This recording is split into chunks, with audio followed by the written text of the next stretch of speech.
وأنا عابد ما عبدتم.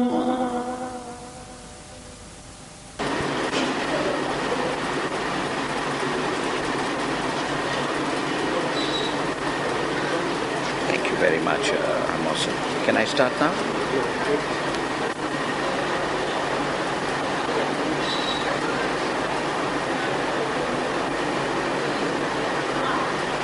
In the name of Allah, the Merciful, the Compassionate. All praises to Allah, the Creator of the universes and their Sustainer, the Provider of believers and unbelievers. And may His choicest blessings be on the seal of His prophets, the last of His messengers and His holy progeny. And in particular, may His incessant blessings constantly flow on that beloved daughter of the holy Prophet, on Tahira, Mutahira, Mubaraka, Zahra, Fatima Zahra, Salamullahi alayha.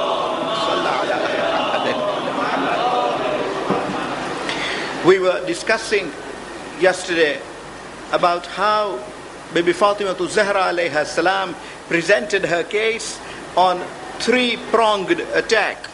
She based her case firstly on the hiba, the gift given to her by her illustrious father of their portion on fidak. And we saw how Abu Bakr wanted proof of it, and proof for it was submitted in terms of the evidence of Bibi Fatima Zahra herself, in terms of evidence of Ayman, in terms of evidence of Imam Ali alayhi salam, in terms of evidence of Husain alayhi salam, in terms of the fact that the property was in her possession and indeed had been given to her a few years back by the Holy Prophet when the ayah of Bani Israel, verse 26 was revealed, وَآتِ ذِي الْقُرْبَى حَقَّهُ. The second pronged attack was in respect of the inheritance.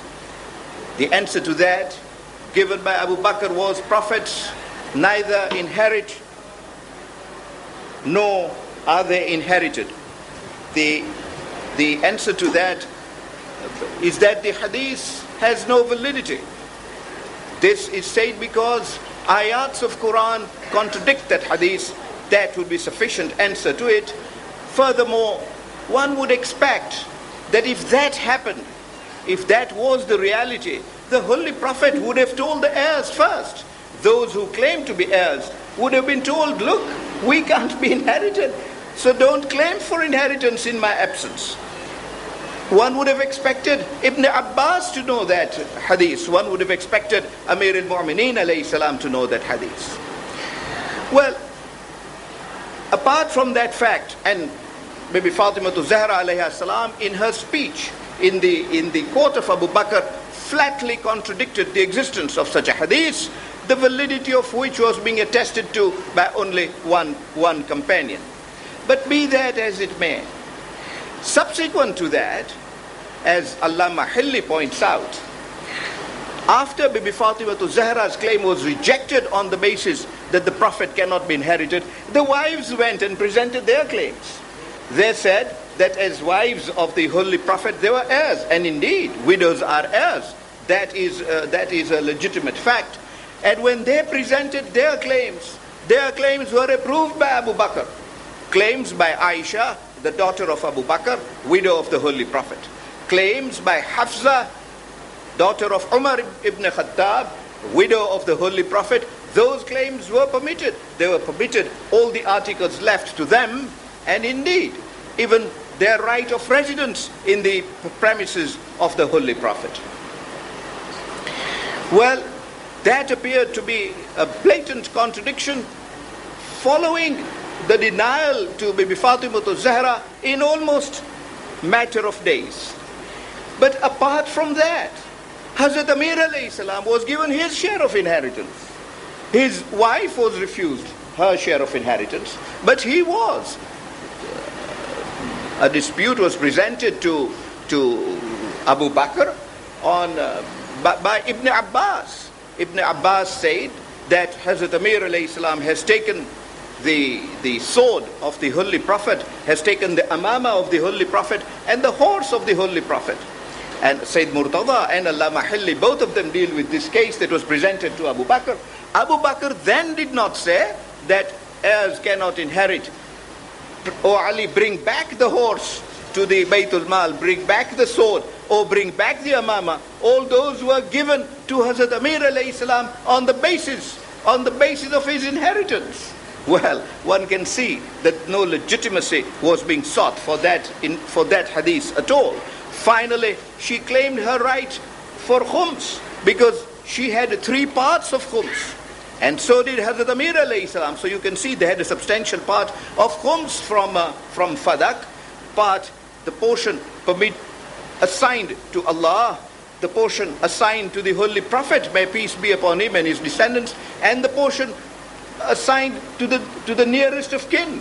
So those shares were quite a substantial share. All those were denied to them by Abu Bakr, and proof of the denial of khums by Abu Bakr is contained in the commentary to Nahjul Balagha in volume 16 at page 231, the commentary of Ibn Abil Hadith. And he relies on Abi Bakr Jawhari in respect of that matter. One finds that matter also dealt with in Sunan Abi Dawood. That's one of the 6 Sahih Sitta of Ahlul Sunnah. That is one of the 6 authentic books in the Sunnite world, and it is also found in Zabakhshari, in Tafsir al-Kishaf, in volume 2 at page 159.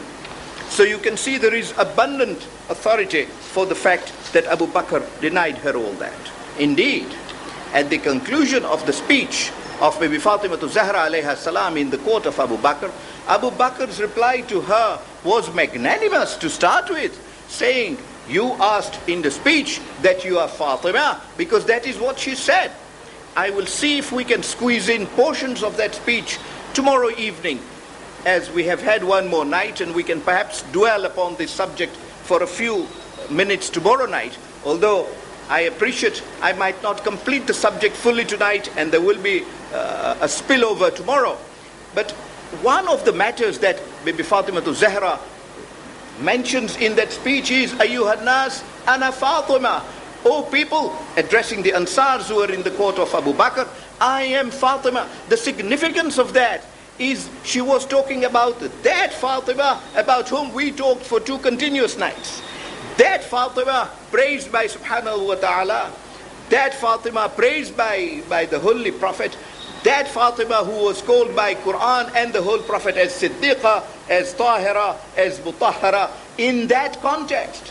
And when she had presented herself in that context, and presented herself as the only daughter of the Holy Prophet in that khutbah, Abu Bakr in his reply accepts that, says, indeed, we recognize you as Fatima, we recognize you as the daughter of the Holy Prophet, and no other daughter there is of the Holy Prophet, and we recognize you as the wife of Amir al-Mu'mineen, the one most beloved to the Holy Prophet, and most closely connected with the Holy Prophet, who not only loved the Holy Prophet, but served the Holy Prophet to the last.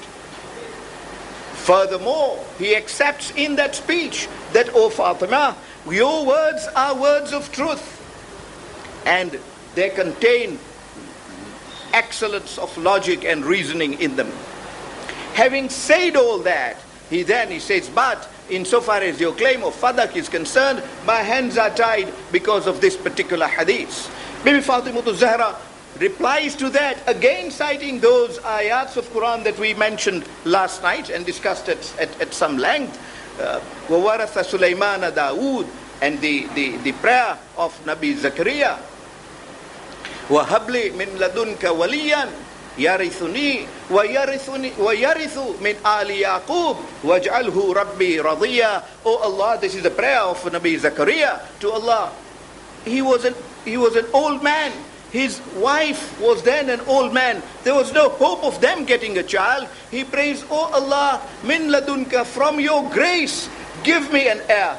An heir, he clearly asks for an heir. an heir who will inherit me and will inherit from the family of Yaqub. Well, all these are names of prophets. Yahya, the son given to Zachariah, was himself a prophet. Zachariah was a prophet. One can see a prophet inheriting from a prophet. And Bibi Fatima Zahra cited these ayats of Quran. Then Abu Bakr makes a crucial point. He says, "Oh, daughter of the Holy Prophet, I have to take the question of the Muslims into account. I have been appointed into this position by Muslims, and I have to satisfy their demands." And looks round to the Ansars. Indeed, one can see therefore that the appointment of Abu Bakr on his own words is not an appointment from Allah, on his own terms. And in his own terms, it is not an appointment by the Holy Prophet either. It is an appointment for which he rests. He bases it on appointment by the people to satisfy the people. No deed for satisfaction of people is acceptable by Allah. Only that deed is accepted by Allah which is done qurbatan ilallah. That is part of our niyyah for any amal we make, that we do so only for the pleasure of Allah. And it is when that amal is qurbatan ilallah, to attain the pleasure of Allah, that only does it become acceptable to Allah. However, Bibi Fatima Zahra then turns round to the people and say, "What are you doing? Are you calling upon your leader to act contrary to ayats of Quran? Are you finding yourself paths that will lead you to hell, that will lead you astray from the path dictated by Allah and His Holy Messenger?" She raises these challenges in that particular session. It is most amazing to see that this lady then, according to the majority of the historians, was then only 18 years old, standing in the court of the most pious leaders of the Muslims at the time, who had snatched her property away, who was adamant on resisting the demands of the ahlulbayt. There she stood with all austerity and in all firmness, demanding her rights. Not only so, challenging the decisions, not only so, but warning the Caliph and warning the people that the path they have chosen will lead them to hell. But she says it very clearly in the end part of her address, saying, "I have come here knowing full well that you will forsake me. I will not obtain any help from you. I will not obtain any of the properties to which I am legitimately due. My husband will not obtain his right back to the Khilafah to which he is legitimately entitled. But I do so because I am the daughter of a warner, one who was sent as Bashirun wa Nadhir, one who brings good news and also warns the Ummah. He came also as a warner. I am the daughter of a warner. It will grieve him to see that you have left the straight path and are moving away from it. It is my duty now to be here when he is away from us physically and perform that duty, discharge that function on his behalf, and warn you that the path you are taking is one that will lead you to misfortunes of Allah." Majority of historians on this subject have come to the express conclusion that after considerable argument and hesitation, and maybe, but this is not what majority feel, some feel that maybe there was some intervention by some members of the Ansar, but majority of the historians conclude that Abu Bakr ultimately thought it was not fair really to treat the daughter of the Holy Prophet in this way, and gave her a decree in writing, vesting fadak on Bibi Fatima Zahra alayha salam, and ordering that she should obtain her full inheritance even in respect of the remaining properties of the Holy Prophet. And as that subject was concluded, and Bibi Fatima Zahra was about to leave the court, there enters Umar bin Khattab. And when he enters, he asks Abu Bakr, "What is this paper that Fatima has in her hand?" he becomes extremely suspicious of it. What is this paper that she is holding?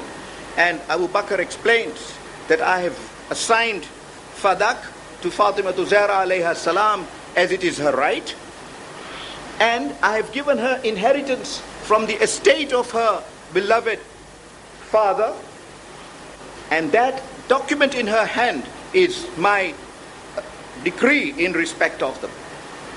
Instantly, according to these historians, Umar seizes the document from the hands of Bibi Fatima to Zahra, snatches it and tears it to the pieces. Now let us examine what he says at that point in time, because that gives us the logical justification for that act, indeed the only justification for that act. As he does so and tears that piece of paper, to the sheer alarm and despondency of Bibi Fatima to Zahra alayha salam, he turns to Abu Bakr and says, what will you feed? On what will you feed the Muslims if the Arabs were to attack you?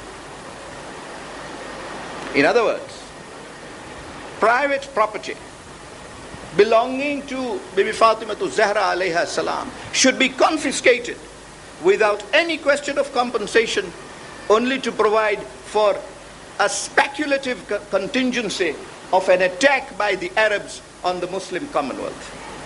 Would that be justified in Islamic jurisprudence or in Islamic fiqh? But where was the question of the attack? By then Makkah had already been conquered. The leaders of the Arabic world had already become part and parcel of Islam. If there were hypocrites, they were within the Arab world, within the Islamic world. What was being concentrated on in the time of Ammar, of course, Abu Bakr had a very short life after that.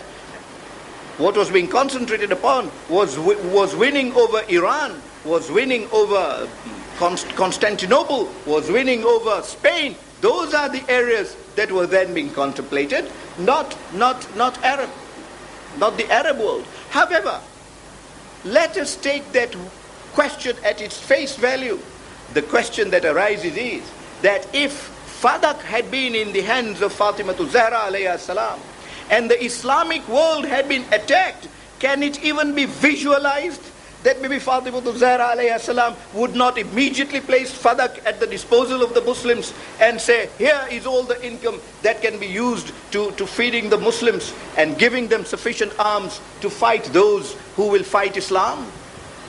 Whensoever in the annals of history, and I put it as broadly as that, whensoever in the annals of history Islam has been threatened, there has been no household till today which has been in the forefront to defend Islam than that of Fatima to Zahra alayha salam. And the clearest proof of it is our sittings here, that when Islam was being threatened by the successor of Abu Bakr in succession, by Muawiyah or by Yazid in particular, the one family that came out to save Islam was the family of Fatima to Zahra alayha salam. It is they who were murdered in Karbala in order to save Islam and none other. So the question was totally impertinent. Indeed, yesterday I asked from another angle altogether, but applies to this angle today. I asked, if there was all this income coming from Fadak at that particular time, why was Fatima so poor, so visibly without means in her own house? She was rich to the outside world. So beautifully does a poet say, it is not always those who have who give. It is not always those who breathe who live. It is not always those who have who live, but there are those whose life work is so done that one short life, 18 years, one short life is many lives in one. That was the position with Bibi Fatima to Zahra alayhi salam. Ostensibly, alaykum salam, ostensibly there may not have been means in her house. No smoke could be seen from her kitchen. But whenever a needy person was at her doorstep, he got all that he asked for. And all that money, therefore, that came from Fadak was spent in that particular way and would have been so spent. Why then? And was this not known? It was very well known. It was very well known. Indeed, when all this happened, Hazrat Amir alayhi salam confronted Abu Bakr, visited Abu Bakr and said, "Oh Abu Bakr, why are you denying my wife? Why are you denying the daughter of the Holy Prophet inheritance that is due to her?" And Abu Bakr said, "Oh, I want evidence." So Imam Ali alayhi salam says, "What evidence do you call for? Isn't the word of Fatima enough?" Because when you put in scales the evidence, in the scale containing the word of Fatima is the word of Allah. And he recited that ayah, about which I think I have mentioned a couple of nights back, that ayah of Tathir. And that is why I laid foundation on that ayah in the first night, the ayah in which Allah says, "Innama yuridu Allahu liyudhiba ankum ar-rijz ahlulbayt wa yutahhirakum tathira."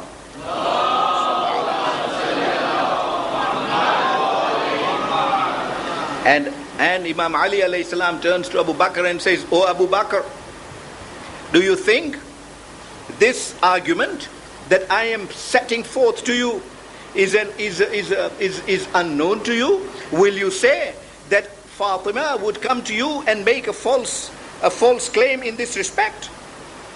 This confrontation is set out in Ihtijaj Tabrisi in volume 1 at page 90 in paragraph 1401. So that confrontation is very well reported. And Abu Bakr says, "No, I will not say that she is not telling the truth." So Imam Ali alayhi salam says, "Abu Bakr, the moment you cannot say that her claim is false, you have got to allow that claim, because it is a claim, any claim made by Fatima to Zahra alayha salam, which bears the seal and the stamp of divinity, and cannot be crushed in that way." And indeed, he then asks, "But all the income from Fadak has been going to Fatima since the days of Khaybar. You did not object all that time. Ammar did not object. And all this is very well known."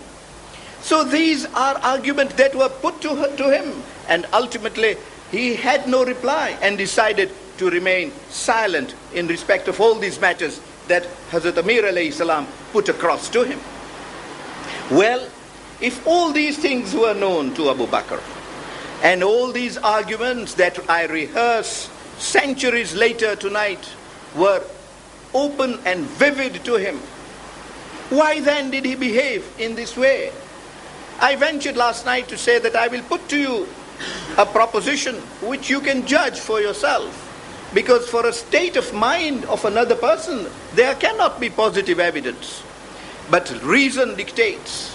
And this is the reason set out by a number of writers on this subject, that Abu Bakr basically, and Umar for that matter, was afraid that he came into power without due legitimation, that the Holy Prophet had appointed Imam Ali alayhi salam in his lifetime, as one would expect the Holy Prophet to appoint someone in his lifetime to ensure smooth succession so that there is no chaos after him. Knowing that, he feared that there might be an uprising at some stage. And hence, immediately after the Saqifa, and we discussed this last year and I will not detain you further on it, an attempt was made to obtain bay'ah from Hazrat Ali alayhi salam instantly at the threat of killing him. And when Umar heard Ali say, "Umar, you and killing me," the kind of words one hears Hussain say to Walid, when Walid was seeking bay'ah from Hussain at the orders of Yazid. One can see that glorious similarity between father and son. And when Abu Bakr sensed this, he withdrew, but withdrew under a noble excuse that so long as Fatima is alive, I will not take the bay'ah from Ali. Well, one doesn't quite see why should it matter. If a bay'ah is legitimate, Fatima would gladly have agreed. If it is not legitimate, even if Fatima is not alive, that bay'ah should not have been taken. But be that as it may, There was that fear that if Ali remains, someday there might be some uprising against their khilafah. And hence, it was important to scuffle it.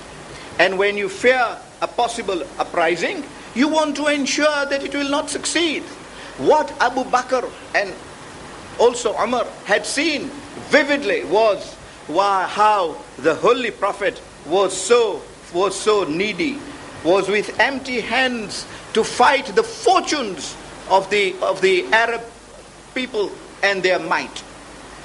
Abu Jahl, Abu Lahab, and all those riches of Abu Sufyan, all those fighting the Holy Prophet at a time when the Holy Prophet was saying, Qulu la ilaha illallah, and they're saying, no, we will worship the idols.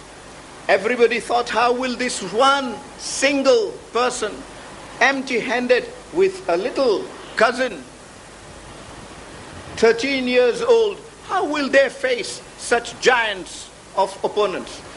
There they saw that twin combination which the Holy Prophet described as the wealth of Khadija and the sword of Ali, saying those are the two things that won Islam over heathens and infidels. They saw how Bibi Khadija alayha salam opened up her treasury, and that treasury funneled all the wealth and all the finance that was required to finance the propagation of Islam. That dream, that picture vividly came across their minds, that given Fadak, won't Fatima repeat what Khadija had already practiced? There will that be a ton of finance coming in to help in the legitimate cause that Fatima alayha salam or her husband might espouse. Hence, it was necessary that steps be taken in good time. If Ali is not being murdered, at least their financial strength be reduced straight away. But another reason that is being put forward by Ibn Abil Hadid, that great commentator of Nahjul Balagha, not a Shia commentator at all. He was a Sunnite called Ibn Abil Hadid. In his Sharh of Nahjul Balagha in volume 16 at page 284, he says he was bewildered himself. He couldn't see that Abu Bakr wouldn't understand that Fatima alayha salam was Siddiqa, that Abu Bakr wouldn't be able to understand those simple points I put to you in a very simple way yesterday to show how Fadak was the right of Fatima and why was it refused. And so he says, he approached Ali ibn Faraqi, who was a mudarris in Madrasatul Gharabiya in Baghdad, the Western University in Baghdad. And this person was considered at that stage, Ali bin Fariqi, as a most competent historian living at the time. And he asked that question to him. As I said, you will find this set out in the reference I've given you. Asked him, what do you think? When Fatima alayha salam presented her claim, didn't Abu Bakr know that Fatima was Siddiqa? Did he not trust her? And Ali says, no, Abu Bakr knew that too well and trusted Fatima's word too well. Indeed, Abu Bakr in his speech says that Fatima was a truthful person and would not lie. Indeed, a hadith from Aisha to point to that definite statement that all her life she never saw Fatima lie. Well, what better proof we want than the word of Allah, but quoting Aisha only because she is the daughter of Abu Bakr. And she would have briefed Abu Bakr on the life of Fatima to Zahra alayha salam. Be that as it may, Ali bin Fariqi says, she knew very well. So, Ibn Abil Hadid says, if he knew Fatima was right, did he not know that the claim Fatima was making was a legitimate one? And Ali bin Fariqi says, yes, indeed he knew. He knew very well that the claim was legitimate. And we now know that he knew because he even gave Fadak in writing back to Fatima to Zahra, which he otherwise would not have done. Another reason that I will put forward very shortly before you that he knew. So Ali ibn Abi Hadid says, how is it then that knowing this truth, Abu Bakr behaved in this way? And Ali bin Fariqi reclines, smiles, and in a dignified way says, oh, Ibn Abi Hadid, what question do you ask? Don't you see that if Abu Bakr had returned Fadak to Fatima on that basis, the basis you put, that she was a truthful person and her claim was truthful, and he would have given Fadak to Fatima on that day, he feared that the next day Fatima would come back to the court and say, Abu Bakr, I am the same Fatima of yesterday, and I tell you that the legitimate Khalif to hold this place is my husband Ali. Please vacate your seat and give it to Ali ibn Abi Talib.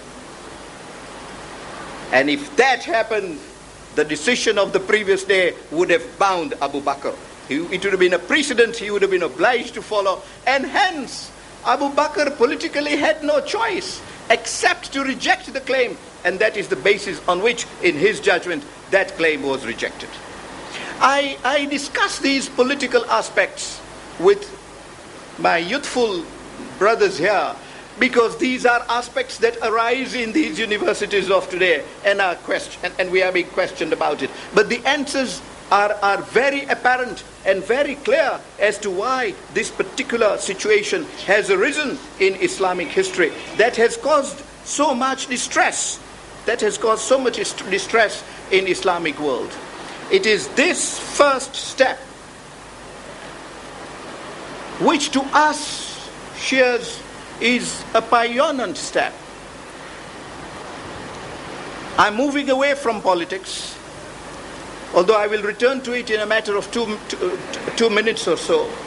But I must make this point from the angle of the majlis we hold.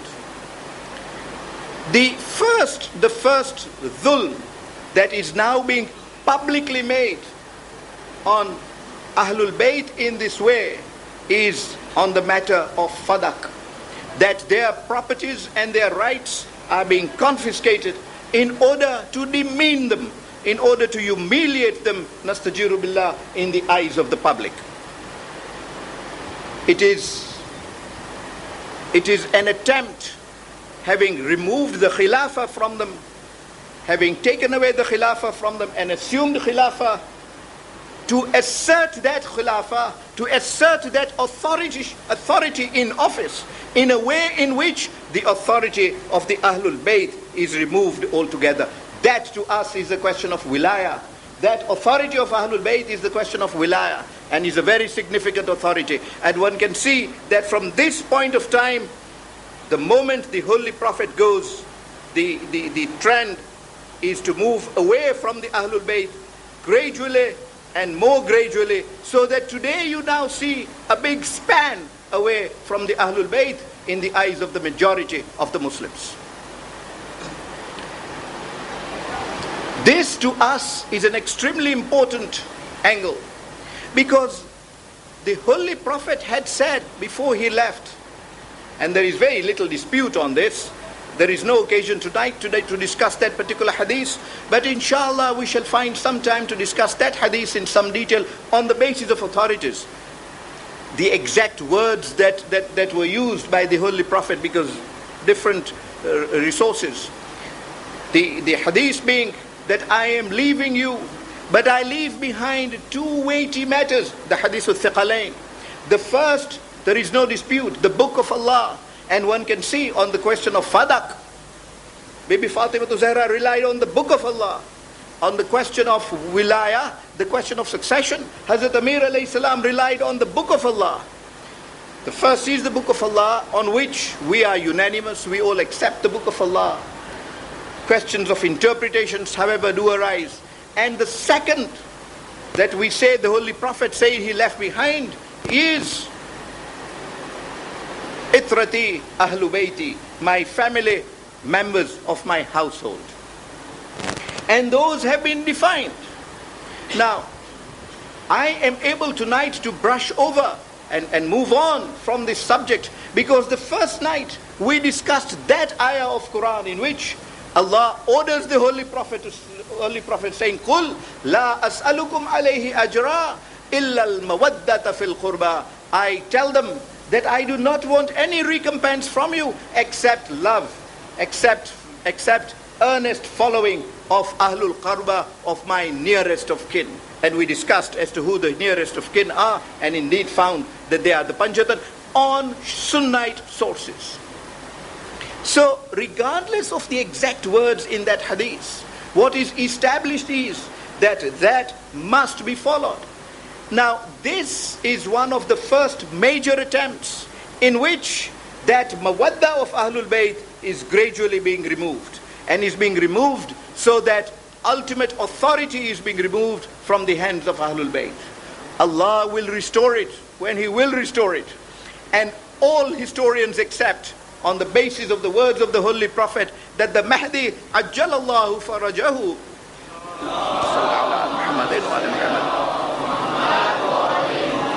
when he will come, he will restore the authority of Ahlul Bayt alayhimus salam. That of course is well settled. In the meantime, there is a period of test.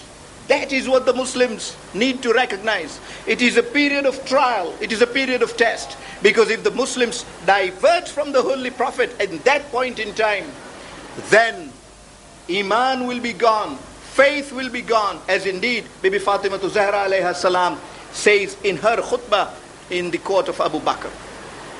Hence, it is of great importance to us, to our youths, and importance that it be said every few years, so that generation after generation become cognizant of this reality, of this truth, that truth lie and authority lie with Ahlul Bayt alayhimus salam. True, first is the book of Allah, but the book of Allah as taught and guidance of which as given by Ahlul Bayt alayhimus salam. And one finds that as one probes into this area, and we will find this inshallah, if Allah will so will, and we will discuss the lives of the other Aimma alayhimus salam. Throughout the life of each Imam we will find proof on that basis, and inshallah we shall discuss those openly, so that the position of those Aimma alayhimus salam is also made perfectly vivid to our people. But a point I promised, and I said I'll come back to politics in no time, the point I promised last night, which I do not want to detract from tonight, is the history of Fadak. Let us go back to that baseline. Why was, when all this happened, and one can see the glory, perhaps I will take a little time tomorrow night to discuss this, the glory of Bibi Fatima Zahra discussing this matter in public and discussing it openly, just as you found her illustrious daughter Zainab alayha salam discussing these very points in the court of Damascus.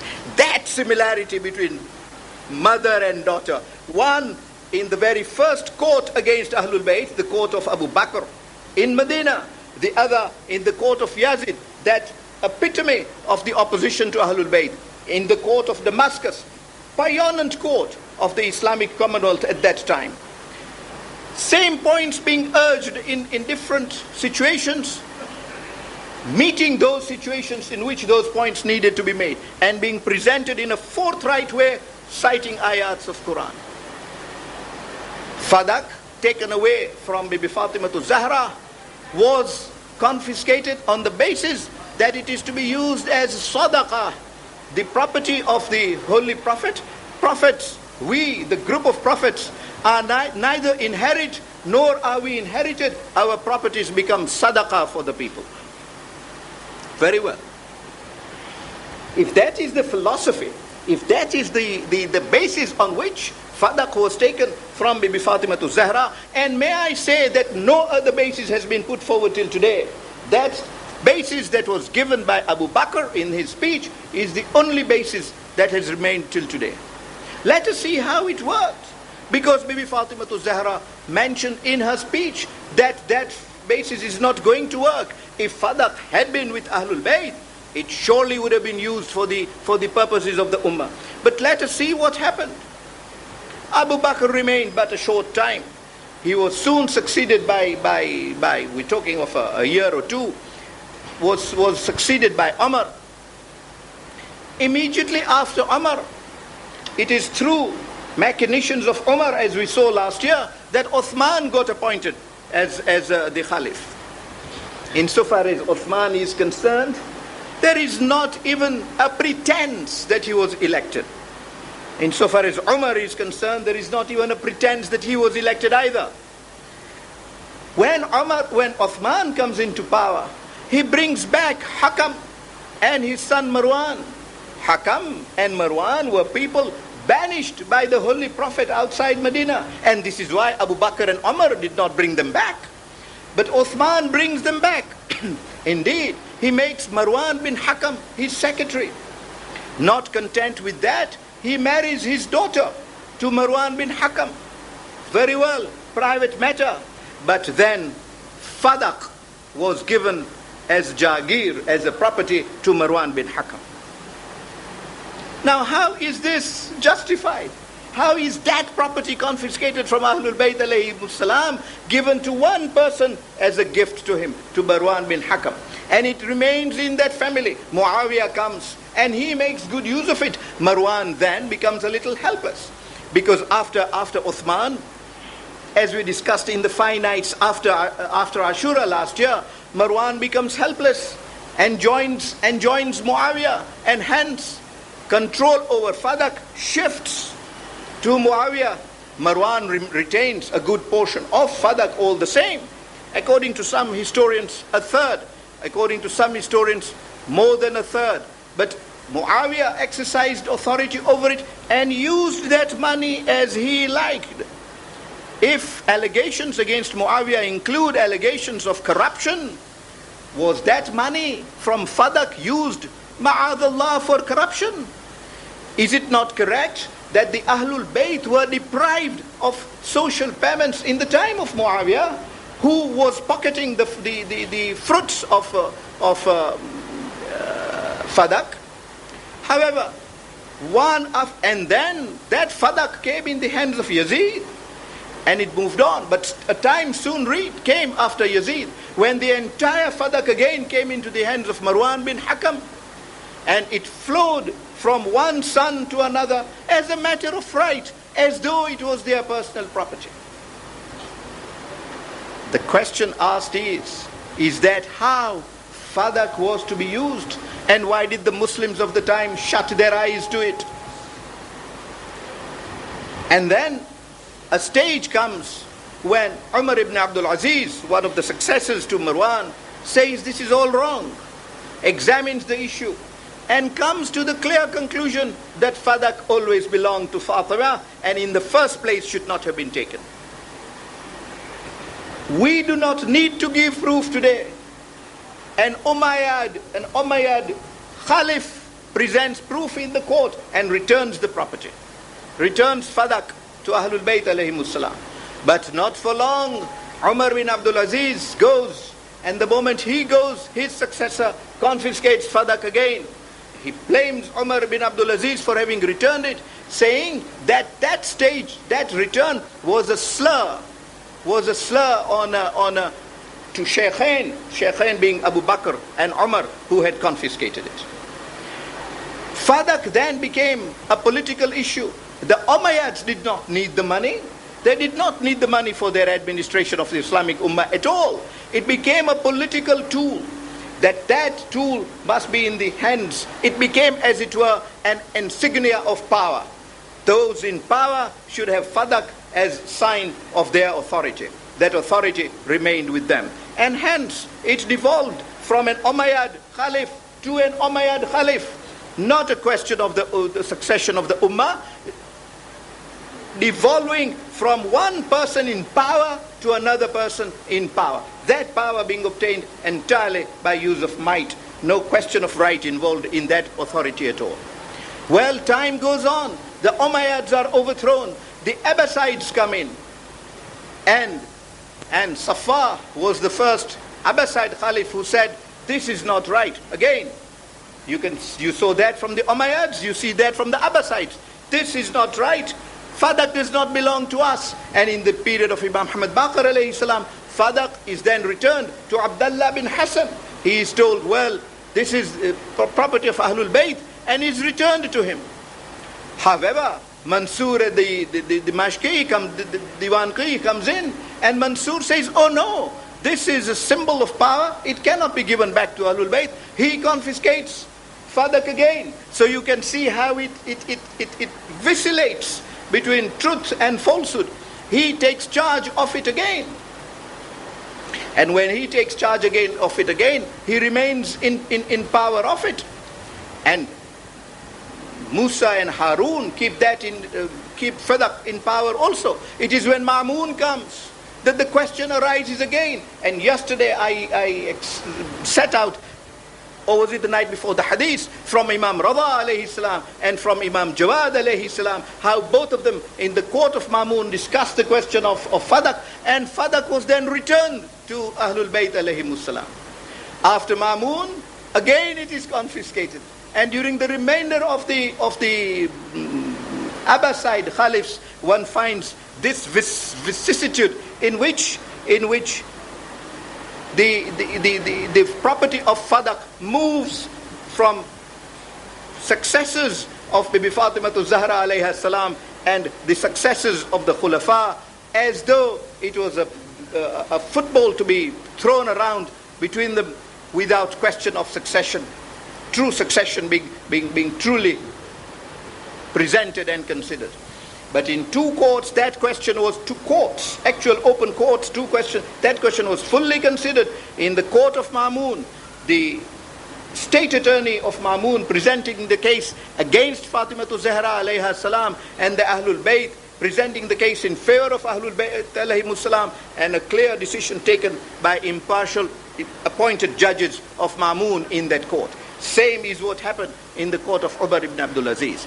The question therefore is that would any of those caliphs have returned that property to Ahlul Bayt at any time at all, except that it was seen that its first confiscation was illegitimate? But a final answer, and I'm leaping to come to Masayib, a final answer that I wish to put to you for the purposes of tonight is this: that after all this, Bibi Fatima to Zahra alayha salam's condition deteriorated. And when her condition deteriorated, the ladies of Medina felt the situation is really getting out of control. Enough was enough. And the authorities keeping them away from the household of the Prophet was not just to them. Fatima is sick. She might be leaving the world like her father. The hadith had been spread by Aisha, and Aisha is one of the major reporters of this hadith, that at the last hour, when the Holy Prophet was about to pass away, he whispered something in the ears of Fatima to Zahra which made Fatima cry, and soon whispered something which made Fatima happy, and she was seen smiling. And Aisha gave her the oath of her father to say, please Fatima, tell me, what is it? What secret did your father tell you? And Fatima said, oh Aisha, if you must know, he first gave me this news that he will depart in a matter of couple of days. And I was deeply grieved that father should go in this situation. But within moments he said, but Fatima, when he saw me so grieved, don't be so grieved. You will be the first to come to me, and you will come to me soon after I have left. So the ladies now became worried that maybe Fatima to Zahra will also leave. They decided to visit Fatima to Zahra, look after her, and inquire after her state of health. And when they visited her and asked her about the state of health, Fatima to Zahra made an extended speech. And in that speech told them, you asked me about my condition. I am not worried about the world at all. I have lost all interest in this world. I am extremely disappointed by your man. Not only have your man forsaken me, they have forsaken Allah. The path they have chosen is not a path to paradise. They have chosen a path to hell. My duty is to warn you, because the consequences of such action will be very dire to you. And not long after that, we don't have the time to discuss how true these words came. After Abu Bakr, Umar came, and when Uthman came, the people in Medina were keeping their hands on their heads. The poor did not have food to eat. When the rich were becoming richer, the friends and the friends of Uthman were being blessed with treasures. When we discussed good portion of that history last year, that was only a matter of few years. And then, of course, followed the Umayyad regime and the tyrannies that took place in Medina, the mosque of the Holy Prophet being treated as a stable for horses.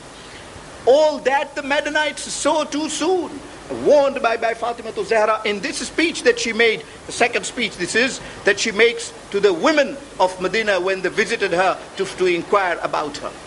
News spreads that this is what Fatima to Zahra has said. She is disappointed. She is disappointed with Abu Bakr and Umar, and also the Ansar. When such news reaches Abu Bakr and Umar, Abu Bakr takes a vow that I will not enter my house until I have gone to the house of Fatima and apologized to her. The question I ask, and I want to ask this at the beginning of this episode so that you can be judging it as I proceed to tell you the rest of the story. Most of you know this, but it's important to state that this episode to establish where truth lay. Why should Abu Bakr need to make a vow that he must go and apologize to Fatima to Zahra before she dies, if she was to die? If what Abu Bakr did was right, or, and I put it at a lower level, if he believed that what he did was right, if he honestly even believed that what he did was right, would he have been in a state in which he had to take this action under a vow? Goes to the house of Bibi Fatima to Zahra. Umar does not allow him to go alone. Well, one can understand why from what we have discussed. And when they go, Fatima to Zahra refuses them permission to enter her house. Says, no, you cannot enter my house. Easier said by me in this session than done. Because these are the people in authority. He was the Caliph of the time. To refuse Caliph to enter your house requires the courage, the sincerity and the truthfulness of Fatima to Zahra alayha salam. Not a scintilla of hypocrisy in her embodiment of virtue. Refuses them entry. They go ultimately. Repeated requests made, repeated refusals to each request. Ultimately, it is said in history that Abu Bakr had to spend that night outside his home in the open. Spent a night in a cold night, remained in open because he could not enter his own house under the vow he had taken. Umar now finds a solution, looks for Ali.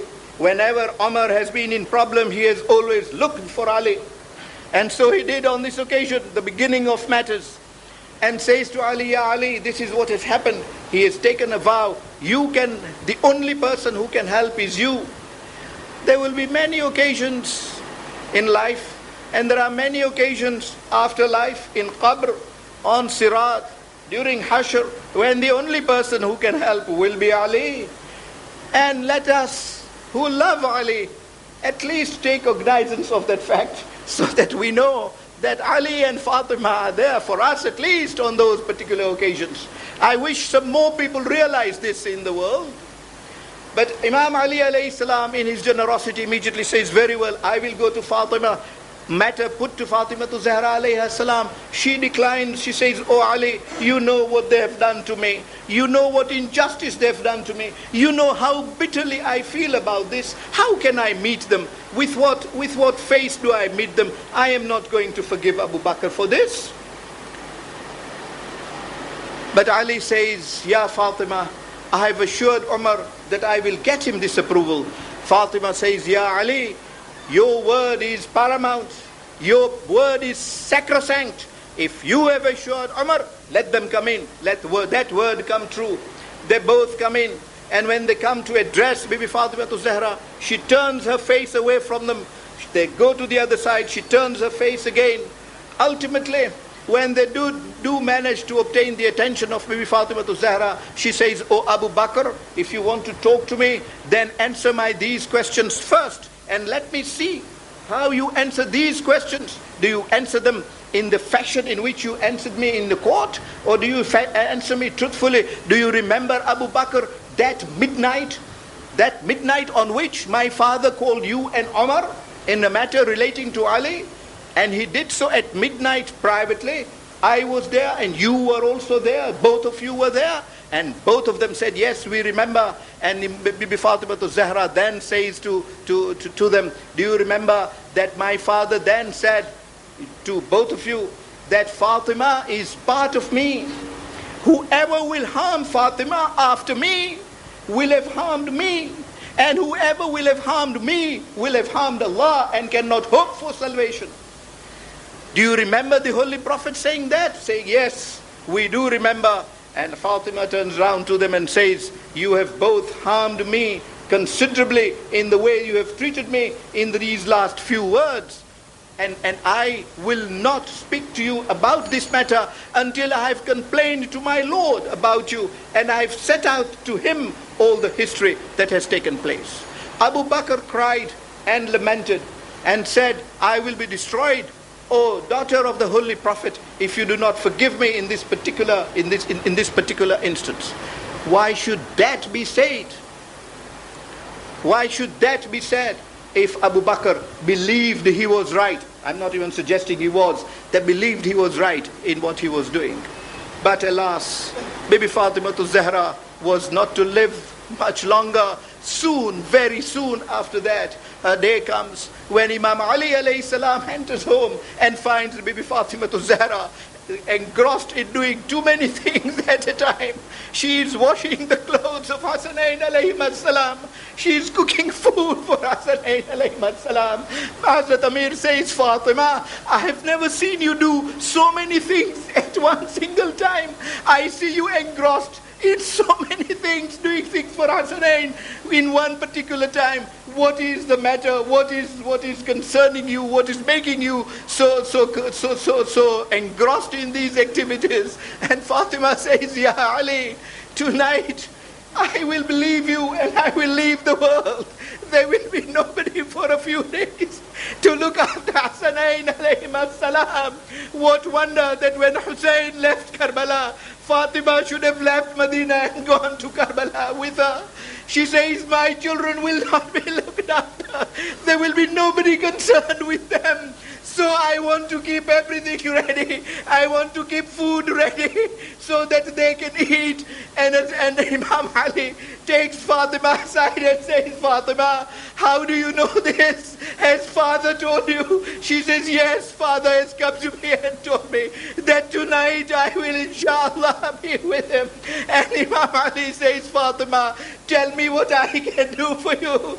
Give me your wasiyah so that I am able to discharge them in your absence. And Fatima the Zahra gives two particular wasiyah. I will not detain you long or more. Firstly, he says, Ya Ali, after me, marry my niece Umama, only because Umama cares for my children. Look at the thought that Fatima Zahra has for her children. To the last minute, Umama loves Hussain alayhi salam.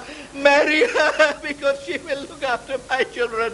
And secondly, Ya Ali, do not allow those two, Abu Bakr and Umar, even to witness my coffin, even to witness my funeral. Bury me in secrecy. Indeed, we say, Fatima, your father was buried like this, and look at your wasiyah now. And indeed, that is how Fatima was buried. And after that, a stage comes when she says to Umays, she says to Asma binti Umays, oh Asma, I am now going to pray to my Lord. I will remain only in dhikr of Allah and I will be talking to my Lord. If you hear my voice stop, you will then know that I have passed away. And the stage is reached when Asma says that dhikr that I could hear and the dhikr of an angelic nature stopped. I called Ya binti Habib Allah, Ya Zahra wa Ya Batul. And when there was no reply, Suddenly Hassanain come and I give them food prepared by Fatima. And Hassanain say, Asma, when have you seen us eat without our mother? Bring our mother to feed us and we will eat. Asma says, where now do I get your mother from? Ultimately, Bibi Fatima Zahra is buried on that night. Indeed, she was so concerned that she even did not want her coffin to go out in a way in which her body and her figure is seen. Asma told her that in Ethiopia, I have seen how a coffin is covered. Bibi Fatima Zahra got that done in her lifetime. And in that sort of a coffin, Imam Ali alayhi salam takes her coffin for burial. And how many people were there for that burial? The chosen ones only were taken. A lot of people had come to give consolation, all sent away in the pitch darkness of the night. Fatima's coffin comes out only with Hassanain alayhi salam, with Zainab and Kulthum, with Miqdad, Abu Dhar, Salman, Burayda, Aqil, and Ibn Abbas. These are the only people who take her coffin. Indeed, where she is buried remain unknown. Imam Ali alayhi salam digs a number of graves. According to one hadith, 4 graves are dug in Baqi. According to another, 7 graves are dug, so that nobody the next morning can even know where Fatima's grave is, could even say their prayers on the body of Fatima. Today, alas, therefore, when we, the lovers of Bibi Fatima, go to Medina, even we look for Fatima. Aina Mawlati, where are you, Fatima? We go scatter from place to place. We go to the house of Bibi Fatima and say Assalamu alayki there, believing she might be there. We go between the house and Mimbar and say Assalamu alayki there. We go to Baqi and say Assalamu alayki there. In 1967, Sayyid Muhsin Hakim was reciting the ziyara of Bibi Fatima Zahra in Jannatul Baqi, and Irani comes and says, Ya Sayyid Muhsin, you are our leader. Can you tell me where the grave of your Jaddah is? And Sayyid Muhsin Hakim beats his head, says, Jaddati, where are you in Baqi? Where are you? So that we at least know where your grave is. I say, isn't this the greatest dhulm on Bibi Fatima Zahra, that tonight we even do not know where exactly she is? Ala la'natullahi ala al-qawmi al-zalimin. وَسَيَعْلَمُ الَّذِينَ ظَلَمُوا أَيَّ مُنْقَلَبٍ يَنْقَلِبُونَ إِنَّا لِلَّهِ وَإِنَّا إِلَيْهِ رَاجِعُونَ رحم الله من يقرأ الفاتحة. بسم الله الرحمن الرحيم. الحمد لله رب العالمين الرحمن الرحيم مالك يوم الدين إياك نعبد وإياك نستعين اهدنا الصراط المستقيم صراط الذين أنعمت عليهم غير المغضوب عليهم ولا الضالين